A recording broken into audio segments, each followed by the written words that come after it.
Et tu me laisses, s'il te plaît, aussi introduire nos guests.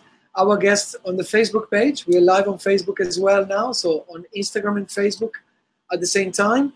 I remind you, on Instagram is Limited and Rare, on Facebook is The Limited Edition Watches. We are a platform passionate about independent watchmaking. We talk about independent watchmaking and we talk to the independent watchmakers. And we are, after Maximilian Busser, after Edouard Mélin, and after Mark Schwartz from Volt, we have the pleasure today to have live from Le Solia, David Kando. You can see here live on both platforms. Hello David, bonjour David. Bonjour Pietro. Alors voilà, on est, this interview is gonna happen in French, and I'll try my best to translate for all of those that are not familiar to obviously the mother tongue language of Swiss watchmaking. So let's crack on. We'll start from the first question.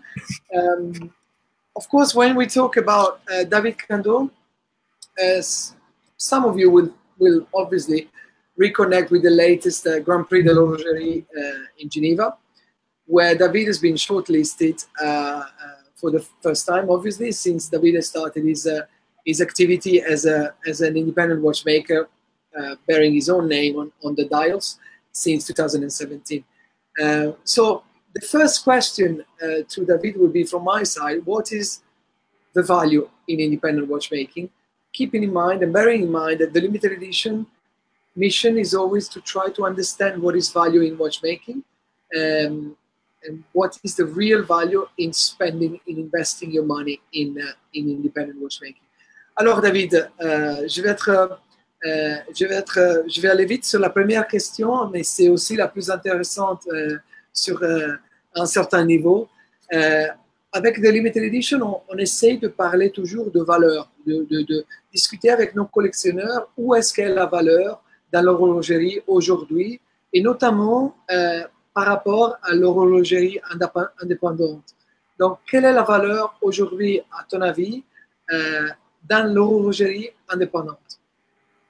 Alors pour la première valeur pour être indépendant, c'est la passion, parce que par passion, on va pas pouvoir devenir ou être indépendant. C'est la valeur fondamentale pour moi, la passion. La seconde, c'est la liberté, parce qu'on a une liberté complète d'expression pour ses bons et ses mauvais côtés. Quand on est totalement libre, on peut faire aussi bien des graves erreurs comme des belles choses. Donc c'est les deux choses pour moi fondamentales, mais la première, c'est vraiment la passion et la liberté. Et comment ça peut se traduire? Pardon, I'm going to translate the first part.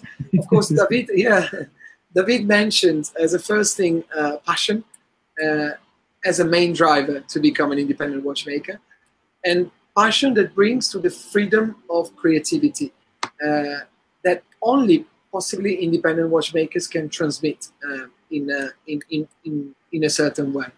So I'm going to ask David, how that translates into value for collectors.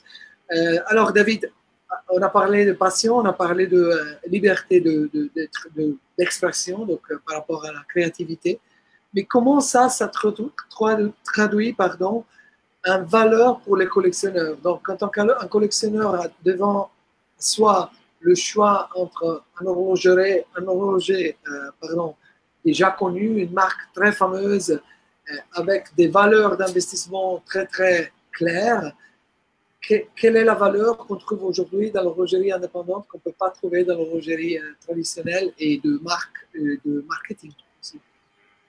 Alors on a toujours horloger, on est des traditions puisqu'on a été formé dans des très grandes maisons donc on a des fortes traditions, des forts ancrages dans le respect de certains mécanismes, de la manière de faire de nos prédécesseurs.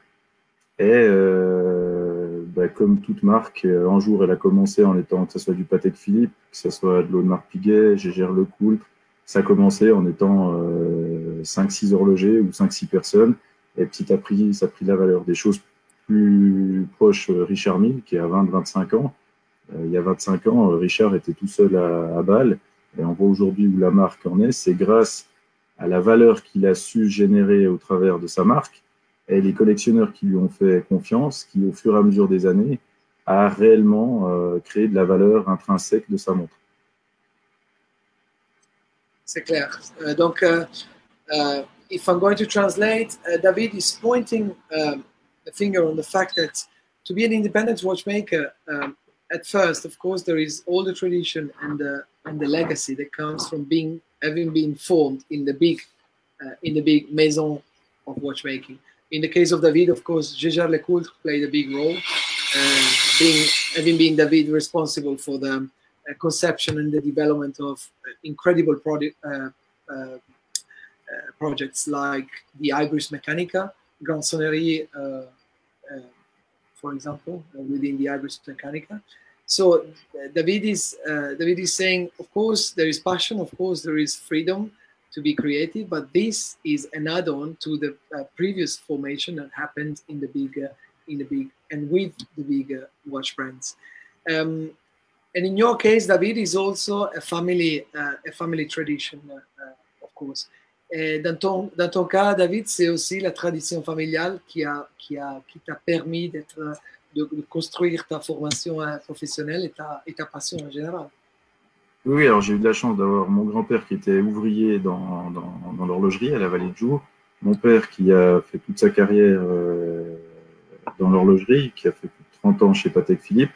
Donc, puis, étant de la Vallée de Joux, on est baigné dans l'horlogerie depuis tout petit, puisque depuis petit, j'ai passé devant Jaeger-LeCoultre. À l'époque, il y avait les Mania, Frédéric Piguet, Audemars Piguet. De toute manière, à la Vallée de Joux, une personne de la famille, au minimum, travaille dans l'horlogerie. Dans chaque famille de la vallée. Ça, c'est obligé. Donc, on baigne là-dedans. Après, pour vraiment créer et devenir indépendant, on voit même à la vallée où il y a beaucoup d'horlogers, des indépendants, on n'est que 3, quoi. Il y a Romain, Philippe Dufour et moi. Donc, on est très peu d'indépendants. C'est clair. So, of course, David is explaining, is elaborating on the fact that it's not only tradition doesn't only come from his professional formation, but also from his family, from his DNA, really. Because David's grandparent obviously was involved in the watchmaking industry for all his life, and David's father, who is now collaborating with him, has spent 30 years at Patek Philippe developing high complications, and of course has managed to transmit a lot of the love, the passion, and the skills and the knowledge to David himself. So, David, we said what it means, what is value in independent watchmaking, but what does it take to become an independent watchmaker and stay an independent watchmaker? David, on a bien compris, on a bien vu quelle est la valeur dans l'horlogerie indépendante. Aujourd'hui, il n'y a que 3, vous le disiez, dans la Vallée des Joux, il n'y a que 3 horlogers indépendantes aujourd'hui. Mais qu'est-ce qu'il faut pour devenir un horloger indépendant? Et à part la passion dont on a parlé, et qu'est-ce qu'il faut pour rester horloger indépendant? Ça, c'est peut-être une question intéressante parce que vous venez de commencer à un certain niveau. Alors, pour devenir horloger indépendant, je dirais qu'il faut avoir quand même de la chance, parce qu'il faut pouvoir suivre un cursus de formation assez complet. Après, il faut avoir de la chance de rencontrer les bonnes personnes qui vous poussent à dire, mais faites à mon... Il faut avoir de la créativité, il faut être curieux, donc il faut être créatif, inventif. Et après, il faut tomber sur les bonnes personnes pour se lancer dans l'indépendance. Donc, moi, de nouveau, à la Vallée de Joux, c'est presque facile parce que les formations, on a ce qu'il faut à proximité pour avoir les meilleurs formateurs, je ne vais pas dire du monde, mais en tout cas des beaux exemples. Et après, moi, pour m'être lancé dans l'indépendance, c'est Philippe qui m'a vraiment, il y a quelques années, qui m'a dit je crois que maintenant tu es prêt, vas-y, quoi, fais ta montre. Et si j'aurais pas eu des personnes comme Philippe, aujourd'hui, je ne serais pas en train de vous parler, je ne pourrais pas vous parler de mon garde-temps. Donc, voilà, c'est une multitude de petites choses qui font tout à coup, hop, on passe le pas et on devient indépendant. Absolutely. So the story is really fascinating because, of course, tradition coming from the place where Philippe is based, family heritage and family legacy, but also to become independent watchmaker, David is saying, of course, you have to be lucky. You have to be lucky to have the right formation. You have to be lucky to meet the right people. you have to be curious enough to develop your own inventive creativity and not to repropose something that has already been done. And there are key moments as well when you, of course, you are trained by somebody like Philippe Dufour, arguably one of the top 3 existing watchmakers in the world these days. And when you are trained by Philippe Dufour, and at a certain point, Philippe Dufour says, "Okay, now you're ready. Go out and propose your own timepieces, your own vision of horology." Then that's the best that can happen. So I take the opportunity to thank also those followers that are now connected with us. There's a question for W4 Watch, and they are asking if, I think it's a bit too early to ask this question, but our followers are asking, David, if you are expecting to be shortlisted for the Grand Prix de l'Horlogerie in Geneva this year as well, and what are your expectations? Alors David, il y a un de notre followers sur Instagram qui demande, c'est W4Watch, qui demande quelles sont tes expectatives pour le Grand Prix de l'Horlogerie cette année, si tu as été déjà sélectionné. Je pense que c'est un peu tôt, mais je te laisse répondre.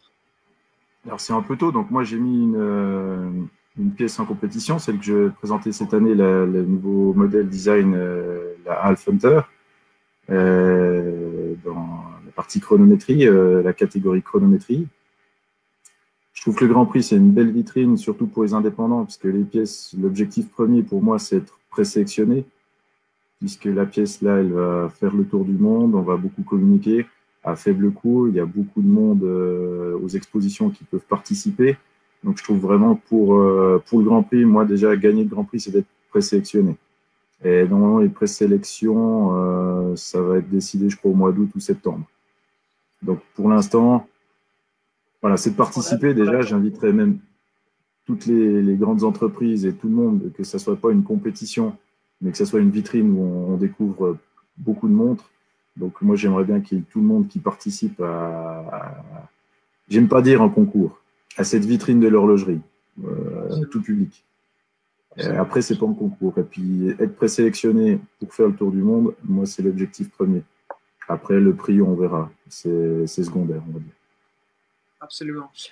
So David is saying that, as I mentioned, it's a bit too early because the final selection will be done in August. But of course, he's submitting his candidature with this new piece, Half Hunter. And last year, it was definitely a great window for David Cando.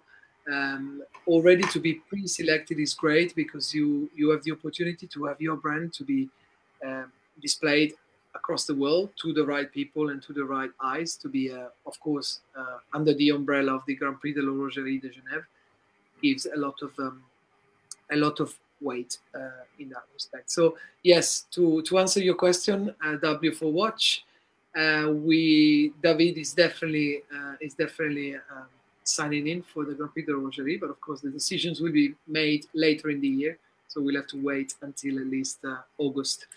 Et pour les indépendants, ce que je veux dire, c'est une belle vitrine parce qu'on se trouve sur le même, on va dire, sur la même ligne de départ que tout le monde. On peut être à côté d'un Audemars Piguet, dans de très grandes marques, ou pour des indépendants, je remercie vraiment le Grand Prix parce que c'est une aide incroyable de visibilité que le Grand Prix donne sur nos produits, où on n'a pas des moyens aussi importants que des grandes marques déjà établies pour faire de la communication. Donc c'est un outil pour les indépendants indispensable. Tout à fait, tout à fait. So David is also underlined the fact that, of course, the Grand Prix de l'Horlogerie is a fantastic way for independent watchmakers to get same visibility at the same level as the most famous and most established fine watchmakers. So it's something that is would be highly recommended for all independent watchmaking houses to take part.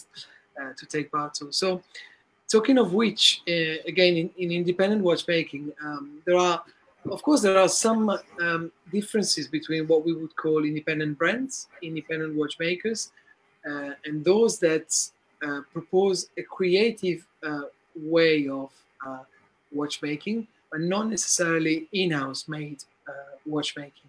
I want to ask to David, what is the value of in-house watchmaking these days? David, par rapport à la valeur, toujours, la valeur dans l'horlogerie indépendante, qu'est-ce que ça signifie aujourd'hui être manufacture indépendante et aussi in-house? Alors, manufacture indépendante, on est dans l'horlogerie, on n'est pas manufacture. Il y a très peu, à part peut-être Rolex ou Patek Philippe ou Jaeger LeCoultre, qui sont peut-être des manufactures presque complètement intégrées. Ça a été très utilisé de dire manufacture parce que c'était au niveau marketing, c'était un bel outil de dire manufacture. Mais si on vient à l'origine de l'horlogerie, c'était toujours une multitude de fournisseurs, de décocteurs, d'usineurs, de tailleurs, de finisseurs. Et après, il y avait des horlogers. Et au final, il y avait une marque. Donc, on livrait à l'époque LeCoultre. Ça ne s'appelait pas Jaeger LeCoultre, mais LeCoultre livrait les mouvements à Patek Philippe. Patek Philippe mettait son nom dessus dans une boîte et la marque, c'était Patek Philippe. Donc, je dirais, moi, je travaille de la même manière. C'est-à-dire que alors pas beaucoup, mais j'ai 5 fournisseurs avec qui ils me font les bruts. Et moi, je fais mon métier d'horloger. Donc, les décorations, les terminaisons, l'assemblage, le réglage, l'achevage, l'emboîtage. Ce qui, pour mes pièces, me prend déjà à peu près 3 mois pour faire une montre. Donc, c'est déjà très long quand on fait une bonne partie du travail. Si on devait faire comme la pièce école, la pièce de A à Z, l'horloger sait le faire, mais ce n'est pas 2-3 mois qu'il faudrait pour faire une montre, ça serait 2-3 ans. Donc, et on n'aurait pas l'esthétique et la précision que l'on demande aujourd'hui. Aujourd'hui, on doit faire des montres bracelets, donc très petites. Il faut des spécialistes en usinage, en décolletage, et ça, il faut laisser, c'est leur passion. Donc, il faut trouver des passionnés dans ces domaines-là pour travailler avec eux, pour après pouvoir faire un peu en consensus de professionnels qui aident à faire la marque. Et le maître d'orchestre, c'est l'horloger indépendant qui va définir les codes, l'esthétique et vraiment les valeurs et ce qu'il veut mettre dans sa montre pour pouvoir les communiquer derrière. Mais moi, voilà, j'ai une équipe. Je suis tout seul avec mon père à l'atelier, mais derrière moi, j'ai quand même 5-6 fournisseurs qui me suivent et qui m'aident pour réaliser mes garde-temps. So, yes. Non, tu voulais ajouter quelque chose aussi? Non, je te plains parce que la traduction, je te remercie. c'est pas évident, donc merci. Non, c'est un plaisir. So, David, of course, is stressing the fact that in-house manufacturing is, as we call it, fully integrated manufacturing is very hard to achieve as a goal. In fact, these days there are probably, you can count them. You can count fully integrated in-house manufacturers in a hand. The solution that David found to combine timings and effectiveness with in-house manufacturing spirit is to work with a very selected number of suppliers in the Vallée des Joux. Alongside his father, he's the main, obviously, master watchmaker, and these suppliers in the Vallée des Joux, so in the Vallée of Audemars Piguet, Jaeger LeCoultre, so people that live and breathe watchmaking every single day of their life. So David is using these right people to help him develop his ideas on time, because of course David and his dad has formed and are master watchmakers and perfectly able to conceive, create, and assemble a timepiece from A to Z. But this would be very difficult in terms of guaranteeing a certain amount of production every year. It would be absolutely impossible, which is why they work with the best suppliers in the area, which is also a guarantee of quality. So, as a... je vais juste rajouter, ce qui est aussi important dans les manufactures pour chaque marque, c'est qu'elles gardent à l'interne ce qu'elles ont développé pour leurs produits. Donc, qu'elles maîtrisent, par exemple, faire des côtes du Solia ou certaines formes ou certaines spécificités qui font partie de l'ADN du produit. C'est fondamental que la marque garde ça à l'interne. Et Et c'est souvent ce qu'elles font. Donc, elles gardent vraiment ce qu'elles ont développé à l'interne, ce qui est propre à la marque. Et par contre, elles sous-traitent ce qui est un peu du standard. C'est comme ça qu'on doit un peu fonctionner. Donc, un peu les secrets, les spécialités, c'est pas des secrets, mais les spécialités de l'ADN des certaines montres doivent être gardées dans les manufactures. Et les choses un peu standards sont sous-traitées, on va dire. So this is fantastic because we're really getting the insights, how things really happen in the world of fine watchmaking. And David is actually obviously saying that, yes, it is fine and fair enough, you know, to work with the best suppliers that are in your area, in this case, in the Vallée des Joux. Why? Because it's the best, one of the best areas, obviously, in the world for fine watchmaking. But he says it is also very, very important that the in-house watchmakers are able to master all the I can say all the iconic features that the watch is bearing. So if there are specific features in the dial, in the movement, in the conception of the case that distinguish the brand from all the other brands, well, these features is very important that are mastered in-house. And this is what makes the big difference, and it creates really the identity of the brand. Merci pour ça, David. C'est très, très intéressant.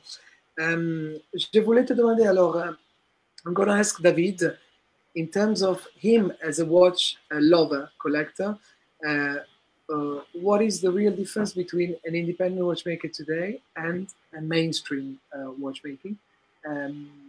David, alors aujourd'hui, comme client vous-même, comme passionné des montres vous-même, de garde-temps vous-même, quelle est, alors, vu ce qu'on a discuté, la différence essentielle entre l'horlogerie indépendante et l'horlogerie, ce qu'on appelle mainstream, donc les marques qui sont connues, qu'on voit, on voit sur les panneaux, sur les magazines, etc., etc.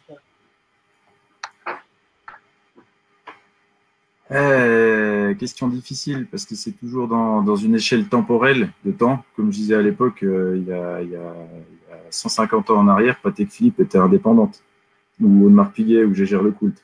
Après, elles ont grossi, elles sont devenues des marques. Après, c'est pour ça que je compare jamais des indépendants avec les grandes marques. Elles sont complémentaires. Parce que Richard Mille, c'est le bon exemple. Richard Mille était un petit indépendant il y a 25 ans en arrière. Aujourd'hui, il commence à devenir une marque à part entière. C'est que maintenant, je vois des personnes, quand on parle de Richard Mille, ils pensent même pas au personnage, ils connaissent même pas Richard Mille. Ouais. Monsieur Richard. Ouais. Pour eux, Richard Mille, c'est une marque. C'est devenu, ça a été canonisé, on va dire, comme marque. Donc, c'est pour ça que je dis, c'est la vie. Il faut des indépendants. Et dans les 10, 20, 30, 50, 100 marques indépendantes qui existent, il y en a qui vont disparaître, il y en a qui vont durer en restant des petits indépendants, et j'espère qu'il y en a qui vont grandir pour devenir des marques à part entière, des marques, des pures marques, où l'horloger est peut-être mort et la marque continue. Et je crois que chaque indépendant, au fond de lui-même, il fait ça. Au début, on ne fait pas une marque. Moi, je fais une montre. Je fais une montre qui porte mon nom. Je ne fais pas une marque. Au fond de moi, j'espère laisser une trace dans l'horlogerie pour les horlogers du futur, la relève, leur donner des idées, créer des envies et des nouvelles vocations pour que dans le futur, il y ait des nouveaux horlogers. Et après, je me dis peut-être, si ma marque perdure après mon passage sur Terre, ça serait merveilleux. Mais à court terme, ce que j'ai envie, c'est de générer de l'émotion, l'envie, du rêve à des jeunes pour dire, moi, j'ai envie de faire une montre comme David Cando, comme lui, j'ai envie d'être à mon établi et de continuer à faire rêver, comme des horlogers qui sont décédés aujourd'hui à la Vallée de Joux, des Gabriel Locatelli, des Claude Piguet, qui, moi, à 14-15 ans, ou même mon père, me faisait rêver quand je voyais ce qu'ils étaient capables de faire avec des Bruxelles, un peu d'outillage. Ça m'a fait rêver, ça m'a fait naître ma vocation d'aujourd'hui et ma passion. Donc, dans un premier temps, je pense que l'indépendant, il cherche à faire rêver un petit peu tout le monde, même les gens qui ne pourront peut-être pas acquérir la pièce, mais au moins la regarder et se dire ouais, c'est magique, c'est incroyable. Right. Right. So David is obviously saying that it's difficult to elaborate on the difference between independent and mainstream watchmakers because or brands, because of course most of the big brands come from an incipit, which was being a watchmaking brand at the beginning. So it's obviously stressing the fact that independent watchmakers are born to make people dream about extraordinary machines that can really display time in a completely different time, in a completely different way. And then the second step, as time goes by, like brands like Patek Philippe or Audemars Piguet, Richard Mille, getting established, this first incipit would brings to something bigger, something that can become a brand and can exist on its own, regardless of the initial watchmaker that set the whole thing up.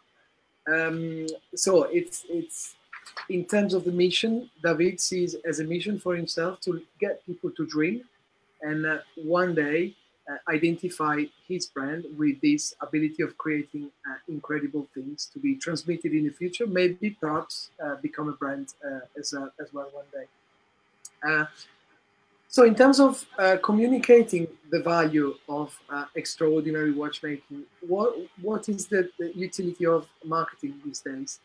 David, à ton avis, aujourd'hui, le marketing, surtout quand on parle de marque, est très important pour pouvoir transmettre les valeurs, pour pouvoir transmettre les spécificités et surtout quand on a un produit extraordinaire, pour pouvoir faire passer un certain message. On vit un paradoxe aujourd'hui, parfois les petites marques indépendantes ou les horlogers indépendants, à cause de la passion qu'ils ont pour la création, parfois le marketing est vu un peu comme quelque chose de même vulgaire un peu. Est-ce qu'il y a un rôle du marketing dans l'horlogerie indépendante et quel est ce rôle, tenant compte que même de ne pas faire du marketing en soi-même est déjà une stratégie marketing? Oui, c'est le marketing, comme tu le dis, il n'y a pas de règle parce qu'on pourrait dire ne rien faire, ben, il ne se passe rien, mais même en faisant rien, comme les marques ou les horlogers indépendants sont des objets ou des personnes publiques, on est de façon regardée. Moi, je dis c'est un peu comme la marque, quand on modélise nos pièces ou on fabrique nos pièces, on cherche à mettre nos tripes dedans ou notre cœur dedans. Donc la communication doit être pareille, essayer d'être authentique, sincère et franc, et que ce soit pour des très très grandes marques ou des tout petits indépendants. Je pense que ces règles de base sont fondamentales et trouveront toujours leur public et leurs collectionneurs et leur marché. Donc pour moi, je pense que c'est vraiment, et ça se ressent après dans le marketing quand on est vraiment authentique et sincère et qu'on communique avec ces deux valeurs. Je pense que les bases du marketing, c'est ça. Après, aujourd'hui, on a des fois envie d'aller plus vite, où on se dit, on a des stratégies, si on fait tel ou tel marketing, on va gagner des parts de marché. Et c'est peut-être des fois ça qui nous fait pencher dans le mauvais côté. Mais je pense en restant authentique, sincère, franc, en ayant toujours envie de partager notre passion et nos émotions qu'on a créées ou générées pour faire notre garde-temps, je pense que dans le marketing, ça sera la meilleure chose à faire. Pour tout type d'horlogerie, de la plus simple, donc indépendant, aux plus grandes marques. Et on voit comme Patek Philippe, qui ont joué sur l'authenticité, ils ont toujours un peu maintenu ça. Ça marche, ça a l'air de marcher quand même très bien parce que ça marche sur du très très long terme. So I start from the end. We can see it from the example of Patek Philippe. Their strategy to always transmit authenticity and frank and honest values has been paying over the last several years to establish, of course, Patek Philippe as one of the biggest, of course, still independent watchmakers, but 30 years ago, 40 years ago, small independent watchmaker, and these days into a big, obviously a big established brand. So David's point is about always trying to transmit what are the real values, the real authentic values of the brand, genuine values of the brand. If we manage to do that, the first step is already is achieved. And as a second step, of course, then it will be easier to reach your target audience. So those that can really welcome your ideas and enjoy finding out about your ideas and ultimately, of course, investing into your horology. I'm gonna move, David. Yeah. Là, puis le troisième point, parce que pendant que tu traduis, je réfléchis aussi. Je vois ce qui est important pour le marketing, c'est que la marque qui a choisi un ADN qui a choisi une ligne de conduite ne déroge pas de sa ligne, même si des fois les ventes ne se passent pas bien parce que la ligne est un peu moins tendance ou quoi que ce soit. On voit que ceux qui réussissent, c'est ceux qui, malgré tous les dénigrements ou du modèle ou du design qu'on dit que c'est pas bon. Nouveau, je vois Richard, au début, Richard Mille avec sa Montono, la première fois que je l'ai vue, elle n'était pas acceptée, elle n'a pas dû être acceptée tout de suite. Mais il n'a pas changé son fusil d'épaule. Il a dit, voilà, moi, c'est ce que je dis dans la franchise, dans l'authenticité, c'est ce qu'il aimait faire. Et il a continué. Et on voit aujourd'hui où il en est. Patek Philippe, c'est pareil. Ils n'ont jamais changé de technique ou de valeur. Rolex, depuis le début, ça a toujours été pareil.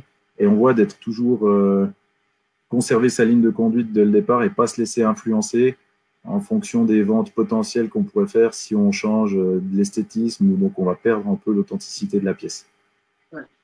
So yes, David is also reinforcing the fact that as a third element, continuity in the message that is given to the audience is very, very important, regardless of the up and downs that the sales or the popularity of a brand can have. So insisting on your message, insisting on your values, and in the end, the success will be there.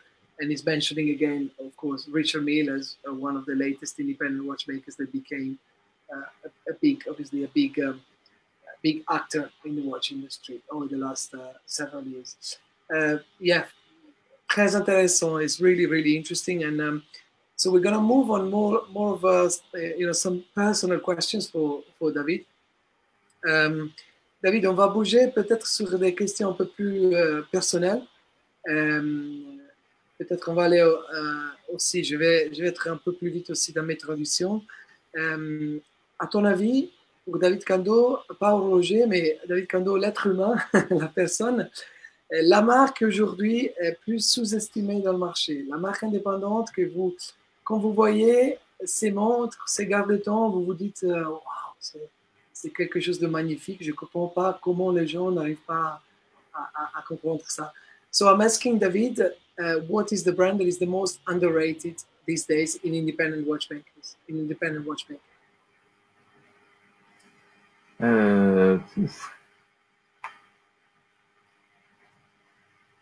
horlogers indépendants. Ou independent brands. Pas que les horlogers indépendants, mais aussi une marque indépendante. Je cherche, mais j'ai pas de marque horlogère indépendante parce que, alors je suis faussé parce qu'avec Instagram, avec Facebook, les horlogers qui sont peut-être peu connus, mais là ça a changé depuis une année. Ceux qui étaient peu connus, c'était les étudiants des écoles techniques où il y avait différentes écoles suisses et françaises où on mettait pas leur travail en avant et puis justement ça générait pas forcément des vocations. Et puis là j'ai un immense plaisir de voir depuis une année sur Facebook, sur Instagram, des grands collectionneurs, des journalistes et tout, commencent à suivre des jeunes qui font des pièces qui sont incroyables. Alors incroyables à leur échelle, il faut dire qu'ils sortent d'école et ça fait un catalyseur. On les suit, ils prennent contact avec des horlogers. Il y en a qui sont venus me trouver, qui ont été trouvés d'autres horlogers. Et ça les motive qu'on les reçoive, qu'on prenne du temps avec eux. Et voilà, ceux où je tire le plus mon chapeau, et je me dis qu'on devrait encore plus se focaliser là-dessus, c'est sur ces jeunes futurs créateurs indépendants horlogers, en tout cas je l'espère, pour leur donner un coup de main, pour déjà commencer à réaliser leurs rêves, et puis peut-être dans 5-10 ans, qu'ils se disent, voilà, maintenant je vais lancer ma montre, je vais devenir indépendant. Et je trouve que on doit mettre... David, I just translate as well straight away in English because one of our followers is wondering. It's just got connected if we are broadcasting in English, and of course, yeah, the interview is both in French and in English, so it just needs a bit of patience in the intermittent, in the breaks, but the translation is coming. So, David, I've asked David if there is a brand or a watchmaker that he judges as underestimated these days, that he really respects. And David was mentioning about all the young watchmakers. There is a wave of very young watchmakers that are coming out from the most important schools in Switzerland. watchmaking schools that are actually going to see him regularly, to see him and the most established watchmakers active at the moment, to launch their own production. And David is really happy that this new wave is coming up, because there is a new life, a new energy behind watchmaking in general. Désolé David, j'étais interrompu. Non. Alors, voilà, donc je trouve qu'aujourd'hui, les marques qui sont comme moi, on est parti, on doit faire notre communication, on doit faire notre marketing. Et voilà, les projecteurs devraient plutôt être sur la relève, donc sur le futur. Donc aujourd'hui, si on devrait mettre des coups de projecteur, c'est sur les écoles, sur les étudiants en horlogerie ou en micromécanique, en décolletage, en étampes, pour plutôt mettre ces formations en avant, pour que des jeunes aient des vocations de peut-être pas forcément faire que des études, parce que je vois de plus en plus de jeunes qui ont de moins en moins des vocations à 15-16 ans se dire « Ah ben mon rêve, c'est de devenir mécanicien ».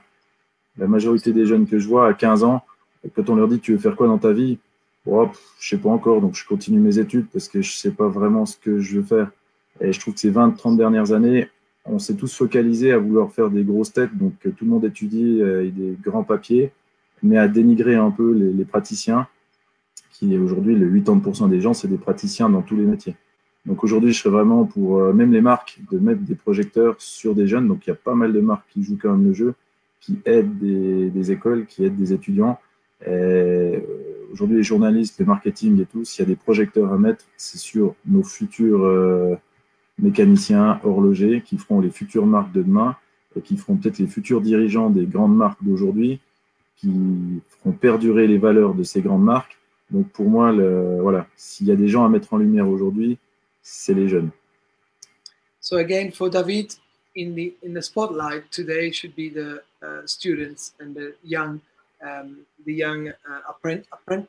apprentices, really, that several brands are taking under their wing to form, to train for the future of watchmaking. So David has seen some extraordinary works carried out by some of these youngsters coming up, embracing traditional independent watchmaking, and he really hopes that the accent will be put on the formation of these specific group of people that is really, of course, the future of independent and watchmaking in general. So talking of which, David, we as the limited edition, we are proud to have an array of 25 different brands that we officially retail these days.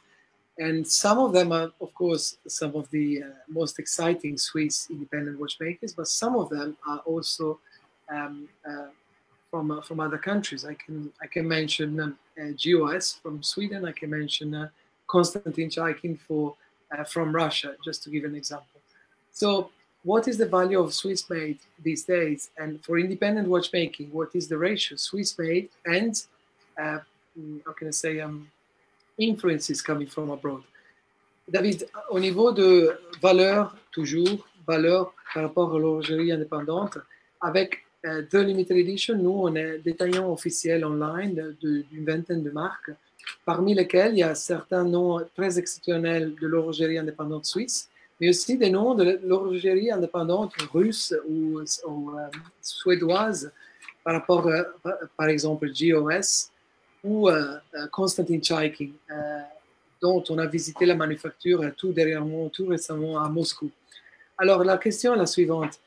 Quelle est l'importance du Swiss Made aujourd'hui et est-ce que tous les influences qui arrivent de qualité, les influences de qualité qui arrivent de l'étranger sont les bienvenues ou est-ce que le collectionneur doit toujours regarder, voilà, ça c'est Swiss Made, ça c'est pas Swiss Made, donc il faut quand même avoir un œil différent.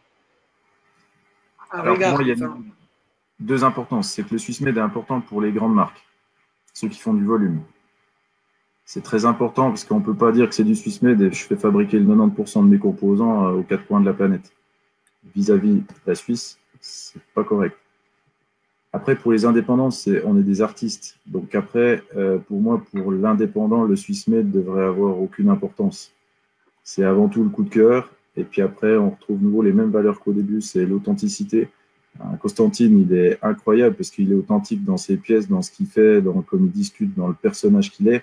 Donc après, le collectionneur qui va acheter une Konstantin Chaikin, il va acheter parce qu'il aime le personnage, il aime ce qu'il fait, ses créations, il aime sa manière de penser.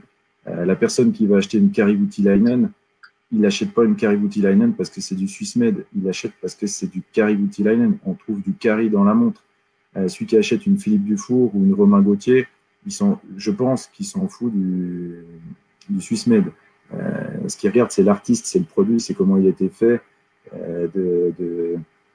d'où viennent les idées et la création globale. Donc pour moi, il y a vraiment deux réponses différentes. Il y a la réponse pour les indépendants, où pour moi, le Swiss made est peu important. Le japonais Asaoka Hajime, pareil, quand on va le visiter, on n'est qu'une. Les indépendants, pour moi, il n'y a pas de Swiss made, on n'est qu'une seule. On a tous la même passion, c'est l'horlogerie. Donc là, ce qui est aussi joli, ce qui est magnifique, c'est l'Académie horlogère, la HCI, où il y a Constantine, il y a des Chinois, il y a des Japonais, Hongrois. On a tous la même nationalité. On est horloger. Notre passion, c'est l'horlogerie.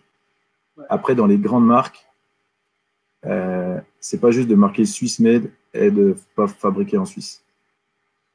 Voilà, c'est les règles à respecter. Again, very interesting from David. So there are two questions. I've asked David, what is the value of Swiss making these days in watchmaking? And David has two answers for that. So for the big brands, for the mainstream brands, the Swiss made has become, is absolutely very important. It is pivotal because it transmits that message of comfort to the big amount of clients out there that appreciate Swiss watchmaking. So when we're talking in terms of volumes, Swiss made is still very important. When we're talking about independent watchmakers, David was saying it's completely different. Nobody cares about Swiss made. Really, nobody cares because the bottom line is the level of creativity and the level of passion and how originally the message comes across for every brand. So Konstantin was mentioning brands like Chaikin. We were mentioning before a brand like GOS in Sweden, but we could have mentioned Roger Smith on the Isle of Man in England. So the common trait is the love for independent watchmaking. I'm going to ask now, David, in terms of keeping that creativity. Et puis après, ce que je voulais encore dire, juste pour le Swiss made, c'est très important que la Suisse, pour les très grandes marques qui font du grand volume, commence à resserrer encore plus pour vraiment le Swiss made, parce qu'après, il y a des marques qui ne sont pas des petits indépendants, qui ne sont pas des grandes marques, comme par exemple, qui font 800 à 1000 pièces par année comme Moser, qui font de la belle horlogerie, qui font quasi du Swiss made à 100%, parce qu'ils n'ont pas la puissance de frappe et le volume de faire comme les grandes marques, d'aller faire fabriquer à gauche à droite, donc ils font tout en Suisse. Et par contre, eux, ils sont presque pénalisés parce qu'on les met dans les grandes marques. Donc pour aider ces marques qui ne sont pas des super grandes marques avec des très très gros volumes, pour moi c'est très très important de garder les valeurs du Swiss made pour aider ces marques qui sont quand même importantes, mais qui sont un peu entre les deux. Ce n'est pas des indépendants, ce n'est pas des très très grandes marques.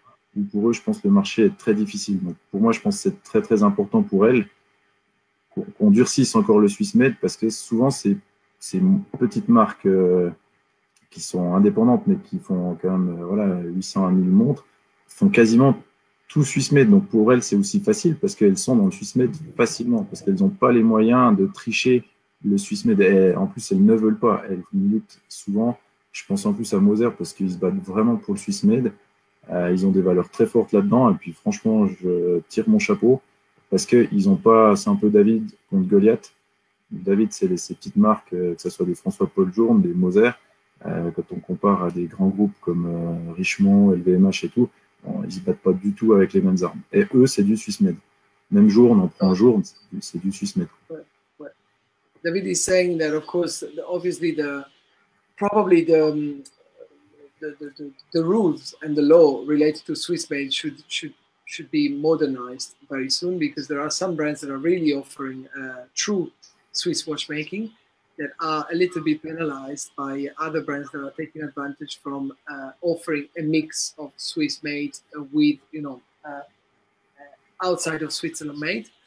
without necessarily passing the message to the final audience, and that's a shame because of course David really respects the efforts of those brands trying to keep the Swiss made alive and try to genuinely produce everything in-house. And David made the example of H. Moser, which is also the limited edition partner. So we're very happy to mention H. Moser. As also we have visited their premises, and of course we have witnessed exactly what David is mentioning. In terms of we were talking about, of course, creativity. In terms of to be creative, by definition, you need to go out of your comfort zone. How, when you've done it once, you've done it twice, how do you always manage to go beyond and besides and beyond your comfort zone? Être créatif, David, c'est facile à dire.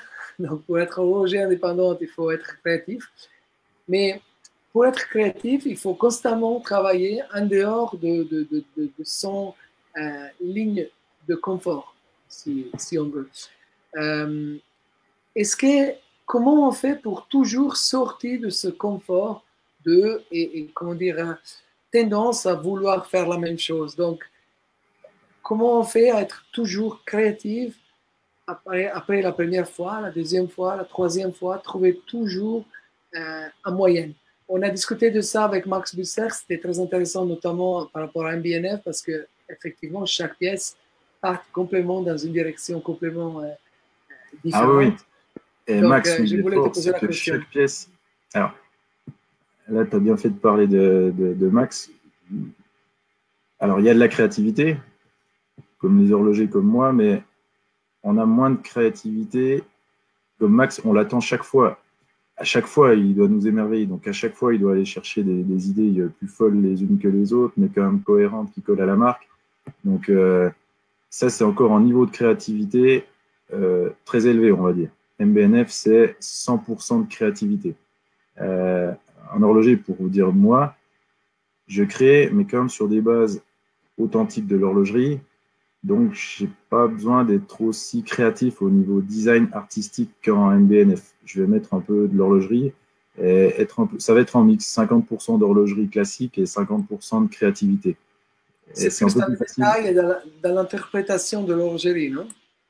Voilà, exactement, où là, on va être je vais être créatif à ma manière sur les terminaisons, les décorations, essayer d'innover de ce côté-là, tout en restant traditionnel, mais en amenant un petit peu une continuité à l'horlogerie traditionnelle qu'il y a à la vallée depuis 1740. Donc, depuis 2 siècles et demi, il y a une horlogerie.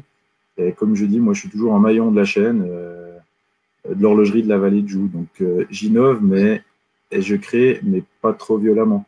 Par contre, Max, c'est incroyable ce qu'il fait parce que qu'on aime ou qu'on n'aime pas, ces machines, elles nous interpellent à chaque fois et on ne peut pas dire qu'on n'aime pas parce que ces objets, puis il va dans le détail comme en horloger, donc il va vraiment aller dans le détail de la création, c'est de l'art. Tous ces objets, c'est des œuvres d'art, mais qui ne sont pas forcément horlogères parce que lui, il ose, et il a toujours osé sortir loin du cadre et aller chercher des idées aux 4 coins de la planète. So yeah, David is saying that in terms of keeping the creativity and being always out of your comfort zone, of course there is Maximilian Buster and MBNF that have showed us how it's done in a way, in terms of always trying to always surprise the users and collectors and the audience. For David Kando, keeping creativity is always in the way he reinterprets the tradition is immersed in the Vallée de Joux, so the place where Audemars Piguet, Jaeger-LeCoultre are based, transpires and sweats of watchmaking in every single person living there. So David keeps his creativity related to the main values of watchmaking, but adding his own interpretation and his own taste to it. So creativity is more in the details rather than in the overall design, which once has been established, in his case, a very original design, of course, with all his timepieces like the Half Hunter or the First Eight, of course, very iconic design. But once the design is established, the way to surprise is not by changing the design, but to add and to work on the tiny details, either in the mechanics or in the decoration. or in definition, of course. There are the way people talk about different brands is interesting, and how brands talk about themselves is sometimes even more interesting, because especially when you are passionate about those brands that look different, everyone defines themselves as different. So, and it's not necessarily something that is very defining. When everyone defines himself different, then no one is really different. So I'm going to ask David, is there any word or expression that you really don't like in watchmaking that is used or overused sometimes? David, il y a des mots dans le vocabulaire de l'horlogerie, quand on essaie de faire une description d'une marque, d'expliquer une marque, on dit c'est très différent par exemple. Et ça, c'est un mot, je suis depuis 20 ans dans l'horlogerie, c'est un mot que je ne peux plus supporter parce que tout le monde est différent, à la fin, il n'y a personne qui est différent. Donc, je voulais te demander, il y a un mot, il y a une expression dans l'horlogerie que tout le monde utilise, que tu te dis, bah, c'est vraiment, il faudrait vraiment arrêter de dire ça parce que ça ne veut rien dire.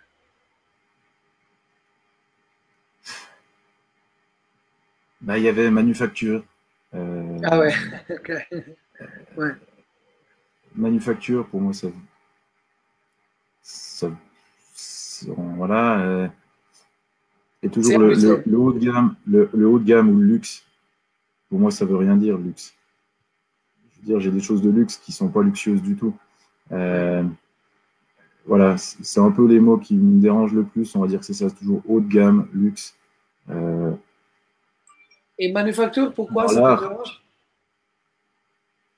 On l'a trop utilisé, on l'a trop galvaudé. Il y avait des vraies manufactures qui l'avaient été, et il y en a qui ne l'étaient pas, mais qui n'avaient pas le courage de dire non, on n'est pas manufacture, mais on fait des beaux produits. Et puis on est, ce que je disais au début, d'être authentique. Il y en a, ils ont le côté marketing, à dire on va faire une image pour faire croire qu'on est une manufacture, pour vendre plus.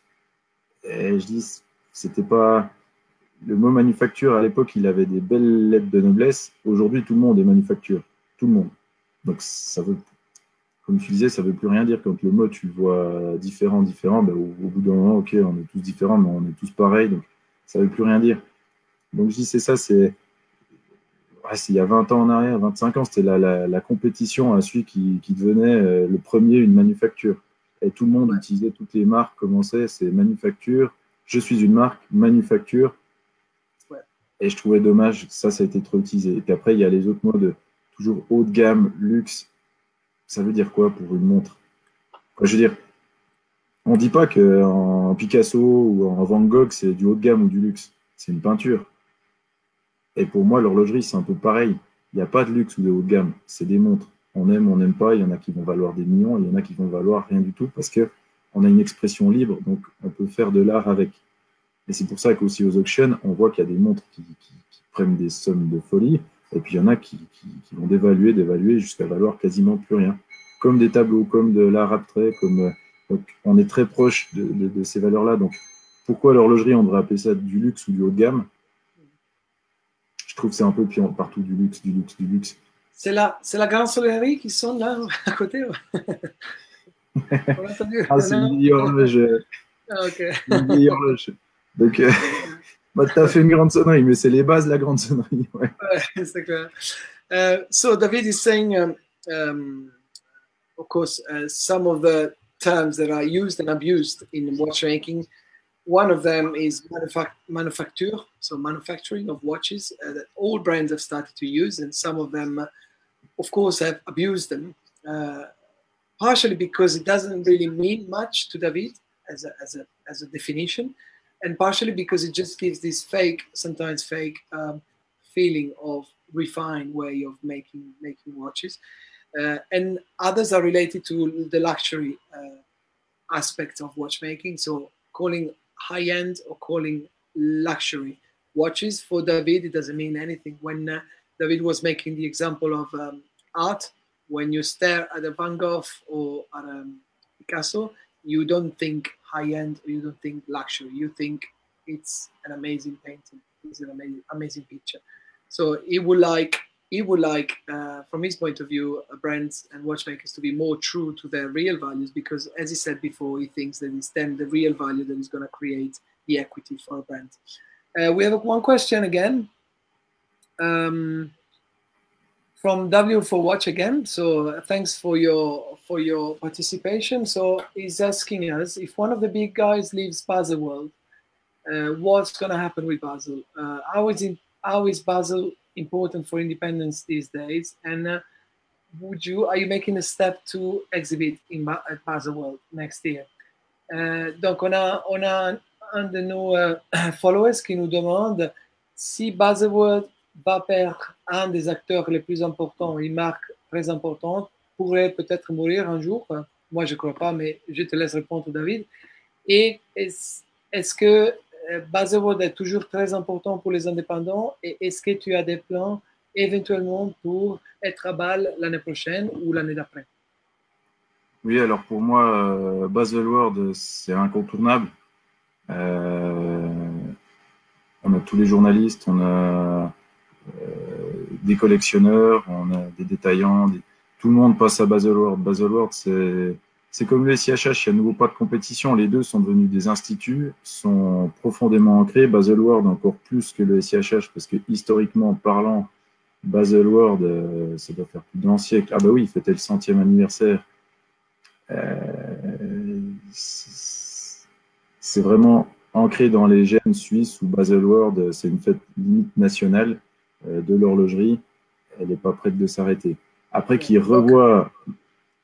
Je dois t'interrompre parce qu'on a juste 1 minute sur Instagram et après on devra passer que sur Facebook pour terminer. Oui. Donc, j'ai traduit ça, si tu es d'accord. Yes, very important Baselworld and SIHH, and it's a big window, of course, also for independent watchmakers and for all the brands. I have to thank you, all our followers, for this live call with David Kando. Sorry to stop so abruptly, but we only have 30 seconds now. So I invite everyone on the limited edition watches page for the end of our interview. And I thank David as well. Merci, David. On va passer maintenant sur Facebook parce que notre temps sur Instagram, avec la traduction, on était un peu long, mais voilà, on va compléter le job maintenant. Merci, hein? On se voit sur Facebook. À tout de suite. Voilà, David, on est que sur Facebook. Elles sont sur Facebook. Si tu es d'accord. Ouais. Ouais, si tu es d'accord, on va terminer avec les dernières 2 questions. Si tu avais un conseil à donner aux jeunes entrepreneurs qui voulaient se profiler comme horloger indépendant et en général comme indépendant, comme des businessmen entrepreneurs, quelle a été ton expérience? I'm asking David, what is the advice you would give to a young entrepreneur if he was willing to take risks? What does it take to take risks and become an entrepreneur in watchmaking in particular?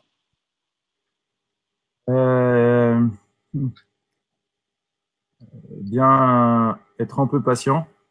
Des fois, on veut peut-être se lancer un peu trop vite, ou on a des opportunités qui se présentent à nous, où on dit c'est merveilleux et on fonce. Et puis, justement, j'ai un ami qui me disait toujours il faut pas mettre la charrue avant les bœufs. C'est une expression un peu de la région. Je l'avais pas bien compris. Aujourd'hui, je l'ai bien compris. Parce que j'ai de temps en temps voulu mettre la charrue avant les bœufs. Donc, il faut être un peu patient. Comme l'horloger est de nature patiente dans son travail, aussi dans le moment de se lancer, être aussi assez patient pour être sûr que le produit, que tout soit bien pensé. Donc, où j'étais content, c'est que ma pièce, c'est que j'étais pas pressé à faire ma montre parce que je voulais pas faire de marque, je voulais faire un jour ma propre montre. Et je pouvais la faire dans 20 ans, dans 30 ans, dans 40 ans. Le but de ma vie, c'était un jour faire ma montre. Et c'est pour ça que j'ai mis 17 ans à la développer tranquillement parce que j'avais pas d'objectif ou de pression pour la sortir ou pour la créer. Et c'est ça qu'à tous les jeunes horlogers, je leur dis, prenez le temps d'acquérir beaucoup d'expérience ou un maximum d'informations vers plein de monde, vers plein d'horlogers, vers plein de manufactures au travail de votre travail de tous les jours et de pas vous précipiter, même s'il y a une opportunité qui vous paraît incroyable, bien y réfléchir avant de se lancer, quoi. So David is saying patience. Patience is the main value to become an entrepreneur, and in particular a watchmaker entrepreneur. making sure to gather all the information and all the experience that is needed to carry out a successful project. And on on the as the last final question, David, I'm going to ask you. An interesting one. If you were going to have the opportunity to spend 3 hours with a personality from the past, is there anyone that has really inspired you for whatever reason that you would like to use this opportunity with? David, une question complètement différente. Est-ce qu'il y a une personnalité du passé qui t'a profondément inspiré, avec laquelle tu aimerais vraiment bien passer 3 heures de ton temps, si cette personne était toujours là pour discuter, pour se confronter et pour évaluer? Voilà. Gunther Blumlein. Pardon? Monsieur Blumlein, Gunther Blumlein. Ok. Ça, c'est très intéressant parce que Max Busser a répondu la même chose, étant Gégère-les-Coultres aussi à l'époque. Ouais, très intéressant. J'ai malheureusement eu moins de chance que Max, je l'ai moins côtoyé, mais il avait une aura et une vision de l'horlogerie qui était vraiment très très intéressante. Donc j'ai côtoyé beaucoup d'horlogers dans la technique horlogère, j'ai eu beaucoup, mais je pense que Gunther Blumlein a amené une autre dimension à l'horlogerie, que ce soit au marketing, et aujourd'hui ce serait vraiment une personne, si on pouvait l'avoir pendant 3 heures pour qu'il nous réexplique sa vision, sa passion, ses valeurs. Ouais, j'ai eu vraiment la grande chance de discuter 2-3 fois avec lui et de l'avoir vu plusieurs fois. Mais ça a toujours été trop court et à l'époque j'étais très jeune, j'avais 18 ans, j'avais pas encore conscience. On sent des fois le feeling avec des personnes où tout à coup on se dit ouais, c'est impressionnant. Pourtant c'était pas un gaillard, il était pas très grand, c'était pas quelqu'un qui en imposait physiquement, mais par contre ses paroles, sa manière de parler, ce qu'il disait chaque fois, c'était vraiment impressionnant. Et c'est vrai qu'aujourd'hui, si je pouvais faire revivre quelqu'un 3 heures de temps dans l'horlogerie, ce serait M. Blumlein. Fantastic. Amazingly, David gave the same answer that we got from Max Busser from MBNF. The person who would like to spend 3 hours personality belonging to the past is Gunther Blumlein, who was, of course, key to the development of Jaeger-LeCoultre in the golden era, when Jaeger-LeCoultre became one of the most important integrated manufacturers in the watch industry. So I can only thank David for the time spent together. Apologize, obviously, to everyone if we had to go a bit long, but of course, we wanted to give both the flair of the French vision of watchmaking as well as obviously the English translation. So I really thank David. Merci beaucoup, David, pour votre temps, votre participation. Merci 1000 fois pour la traduction et pour la discussion. J'ai vraiment eu beaucoup de plaisir, quoi. Merci. Continuez à nous répondre. Ouais, non, c'était vraiment top. Et puis, tu viens quand tu veux à la Vallée de Joux pour rendre visite. Vraiment avec plaisir. Magnifique. Merci beaucoup. À bientôt, David. Merci. Ciao, Pietro. Ciao. So, thank you very much again from the limited edition. We are the guide to independent watchmaking. We are very, very keen in bringing you these insights and information from the world of independent watchmaking. We're not going to unveil the next watchmaker. There will be live broadcast soon. You can be sure it will be another of the big names that we all are craving to hear from. So thanks a lot from the limited edition. This is it for today, and we'll a quick hi to Adrian Pedroso that is thanking us for the show. And we look forward always to hearing from you with all your questions. As you've seen on our Instagram broadcast, we try to answer the questions as quick as we can and live. But as this Facebook broadcast will be live in the next 3-4 weeks on our Facebook page, please feel free to get in touch with us for any question or any additional information you'd like to hear from us. Thank you very much. All the best.